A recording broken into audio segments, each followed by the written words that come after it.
यारबे पोछा जाय चलो सोला हो सिंगार गे छोइर के जबे हेतौ जिंदगी बेकार गे यारबे पोछा जाय चलो सोला हो सिंगार गे छोइर के जबे हेतौ जिंदगी बेकार तोरा भतरा से याबू कोइरल करबो तोरा भतरा से याबू कोइरल करबो तोरा चुम्मा के तोरा चुम्मा के वीडियो वायरल करबो तोरा चुम्मा के वीडियो वायरल करबो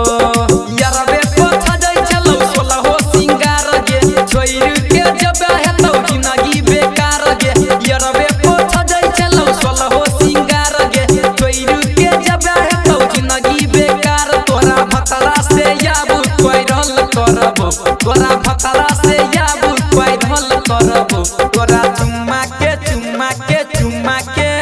तोरा चुम्मा के वीडियो वायरल करबो तोरा चुम्मा के वीडियो वायरल करबो तोरा चुम्मा के वीडियो वायरल करबो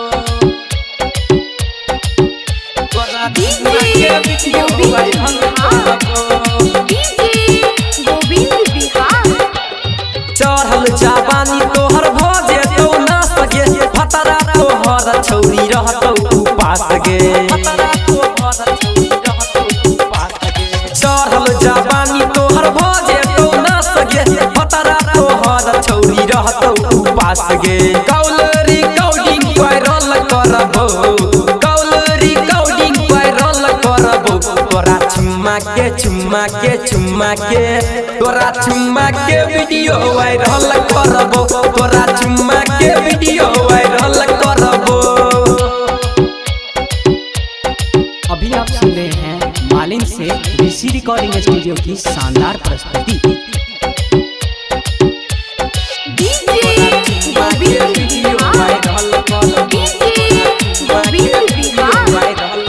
ससुरा के माजा तोरा नहिरा में येलो दीपक बलराम संगे सब कुछ भेलो ससुरा के माजा तोरा नहिरा में येलो गोपाल राज संगे सब कुछ भेलो कहल बात सब माइंड करबो कहल बात सब माइंड करबो तोरा चुम्मा के तोरा चुम्मा के वीडियो वायरल करबो तोरा